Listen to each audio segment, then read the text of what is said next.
Major breaking news. The Supreme Court just ruled that a controversial ban on TikTok may take effect on Sunday. The ruling putting the spotlight on President-elect Donald Trump. And I just spoke to him on the phone. It was a brief conversation. And this was his first reaction. I was actually telling him about how the Supreme Court ruled. And he told me, quote, in response, "It ultimately goes up to me, so you're going to see what I'm going to do. Congress has given me the decision, so I'll be making the decision." So we're going to talk to our panel about that, because it's not so simple, although, of course, he will have some options available to him. So before we get to that, I want to go straight to Paula to break down this ruling for us, Paula. Yeah, easily the biggest decision out of the court so far this term. And here the justices allowing this ban on the popular app TikTok to go forward amid bipartisan concerns about the national security risk posed by this app. Now, specifically, the justices were looking at a law passed last April by Congress with broad bipartisan support that said the app would be banned unless it was sold from its parent company, ByteDance, because the concern is that ByteDance has obligations and allegiances to the Chinese government. And the specific national security concern is that this app is collecting enormous amounts of data on Americans, and that data could be used or manipulated in a crisis. Now, in its decision, the court said that even TikTok, quote, did not dispute that the government has an important and well-grounded interest in preventing China from collecting the personal data of tens of millions of U.S. TikTok users. Nor could they. The platform collects extensive personal information from and about its users. Now, Justice Gorsuch wrote, quote, "Speaking with and in favor of a foreign adversary is one thing. Allowing a foreign adversary to spy on Americans is another."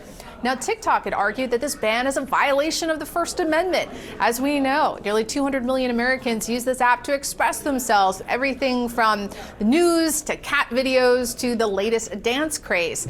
But the justices appeared skeptical of that argument. And in their decision today, they said, look, this is very specific. We're talking about an app that collects an enormous amount of data for a foreign adversary. So they said that even though First Amendment protections are usually given enormous deference, here they're issuing this narrow ruling. So legally, what could happen next? Well, it kind of falls to President-elect Trump if he is able to show that there are serious good faith negotiations underway to sell TikTok. This ban could be paused, but the Supreme Court today also could have paused this and given him more time to engage in those negotiations, and the court chose not to do that. Pamela. So essentially, isn't it funny how everything comes full circle? Because all of the people that I see complaining about a ban on TikTok are probably the same people that decided that they wanted to vote against President Trump. Now, because let me tell you what my prediction is, right? Number one, I see a lot of people looking for alternatives because they're really anti-American, to be honest with you. I understand the sentiments of them being against Facebook and Instagram and even X, right?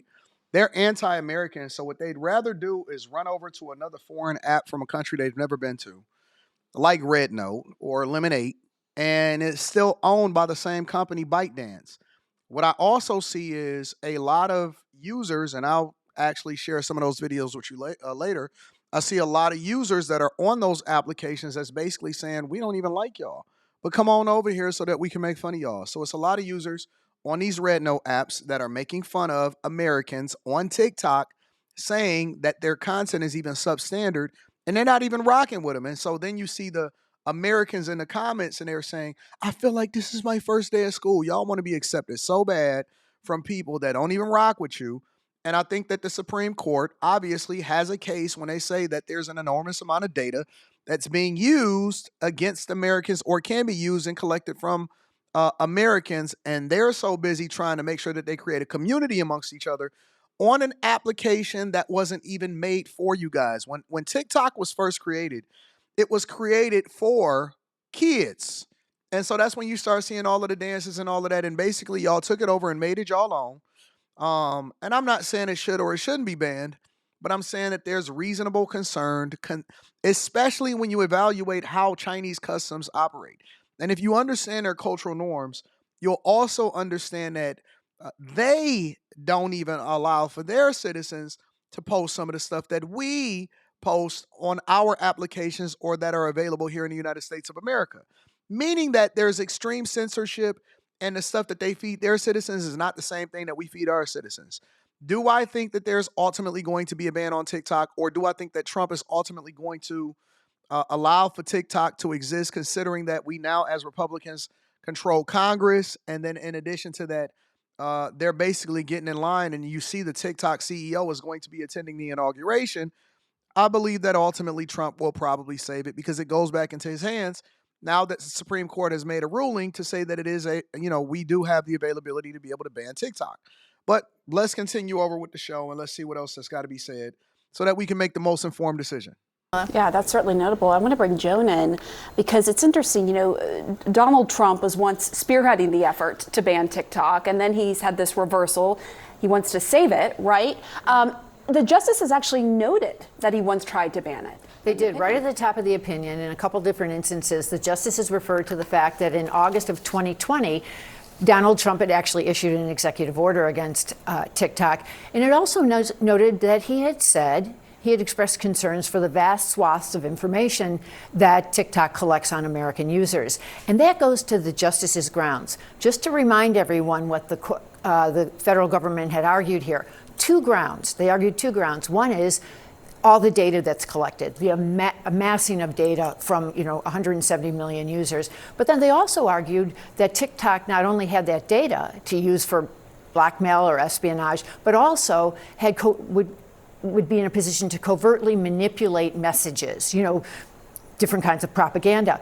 The justices actually set aside the second reasoning. They decided we're not going to look at that one because it was enough for them to find that the threat to national security was in the data collection.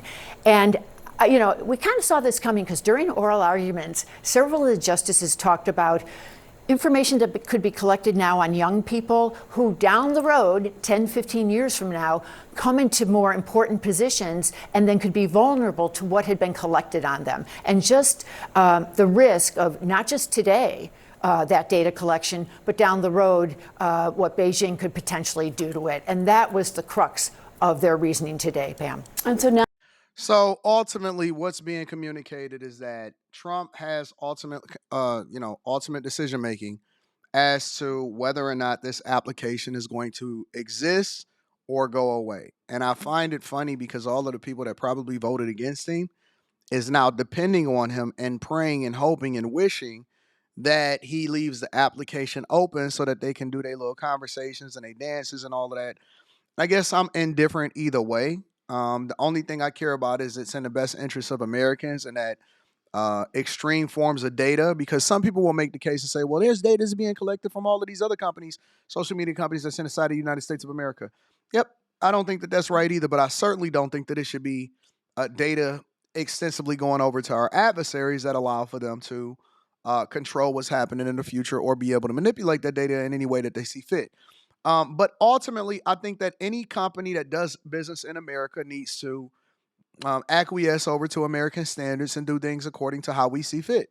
Similarly, you can't go over to any other country or start any application over in their country and do what you want to do, but we don't take that into consideration. The only thing we care about is what we think makes the most sense for us at the time, even if you're not generating a lot of revenue, even if you're not making no money from it, even though it's not beneficial to you.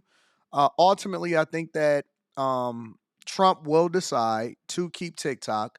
The ultimate goal is to have it be sold, or the American version be sold to an American entity, or to at some point at least partner. But I think that Trump will probably find a way from a business perspective to keep it open. I think that he'll make that decision and that'll ultimately be beneficial to everybody, and that he's smart enough to pay attention to the business side of it as well as the political side of it and the data, considering that China and Russia is our adversaries, not our enemies, but our adversaries. But I'm going to stay on top of this. The Supreme Court has ruled that you guys need to shut up, sit down, and let the president decide what he wants to do with the support of the Congress. Y'all let me know what y'all think inside of the chat. Everybody want to deviate and go over to these other applications. I am American first. I will always be American first. And we'll see what happens with TikTok. I love you. I appreciate you. I'm going to holler at you guys later. Peace.